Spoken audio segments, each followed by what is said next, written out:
Welcome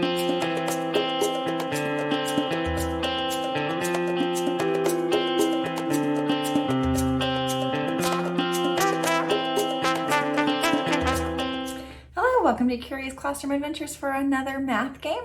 Today we are going to be playing a game called Property Bump. It's an addition game, and we're really just going to be tuning into what do all these different properties of addition mean, right? Which ones look a certain way whenever we put the equations down on paper. So let's go look at how to play Addition Property Bump.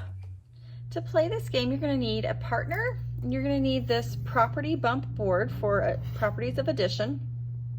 And you and your partner will both need a set of counters. So today we're going to use yellow versus green, okay? And then you will need a paper clip to help you be the spinner. So on your turn, what you'll do is you'll take the paper clip and put it on the spinner, hold it with your pencil and give it a good flick to decide which property you're going to be looking for today. So today it's identity for my first turn, okay? I'm gonna be green and my partner's gonna be yellow. So on my turn, I spin and I land on identity. So I'm gonna come over to the board and I'm gonna find an addition problem on the board that uses the identity property. Now the identity property says any number plus 0 is still that same number. So like this one, 72 plus 0 equals 72. Or 37 plus 0 equals 37. That's using the identity property. So I can place my counter on one of those. I'm going to choose this one. Okay, then it's my partner's turn. My partner's going to go and they spin and they land on commutative property. Okay, so the commutative property says that we can flip the order of the addition, the numbers in the addition problem, but the answer will still be the same. Like this one, for example, 51 plus 83 is the same thing, right? Equals 83 plus 51. We just flipped the order and it doesn't change the value of the problem. That's the commutative property. So let's just go ahead and do that one right there for yellow. Then it's my turn again. Let me spin and see what I get this time. This time I landed on commutative property, right? So now I have a choice. I can either find another problem on here that uses the commutative property like this one or this one, and I could put my counter there. Or since this is a bump game, I could bump a player off, right? Boom, right? And I could just bump them off. Now I don't get to put my counter on there, I just get to bump theirs off. Okay, so that's what I did that time. So let's have our player go, our opponent go again. Oh, they landed on commutative property. Okay, so they get to pick one again. This time, let's say they're gonna use this one. Okay, then it's my turn. Let me see what I get this time.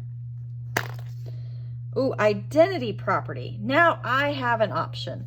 I can either find another problem with the identity property and place a second counter on the board, or I can lock one that's already there. Since this is already the identity property, I can add a second counter to it and lock it. What it means when I lock it is that my opponent can't bump me off now. That one is solid. It's locked in as my square, right? Let's have our opponent go again. Oh, this time they got the identity property. Whoo, good thing I locked that. So they'll have to choose a different identity property like this one.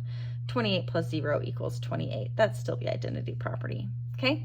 The goal of the game is that when time runs out, you have the most squares on the board covered. So right now my partner has 2 covered. I only have 1 covered, but mine's locked. I can't get bumped off of that one. But if we stopped the game right now, my partner would be winning. Now the only property on here that we haven't spun yet is the associative property. So let's look at one of those, right? The associative property says if you're adding 3 numbers like this one, 54, 65, and 34, if we're adding those together, we can group them in any order we want. We can do 65 plus 34 first and then add the 54 later. Or we can do 54 and 65 first and then add the 34. We could even rearrange it and do these 2 numbers and then add 65. It's just saying However you decide to group them, the order of grouping doesn't matter. You'll end up with the same answer at the end. So if you land on associative property, you're looking for this one where they're grouped together by these parentheses. Okay, so there's identity property is adding 0, gives you the same number. The commutative property, which means you can flip the order and the answer will still be the same. Or the associative property, where you can put it in, you can group them if you're adding 3 add-ins, right?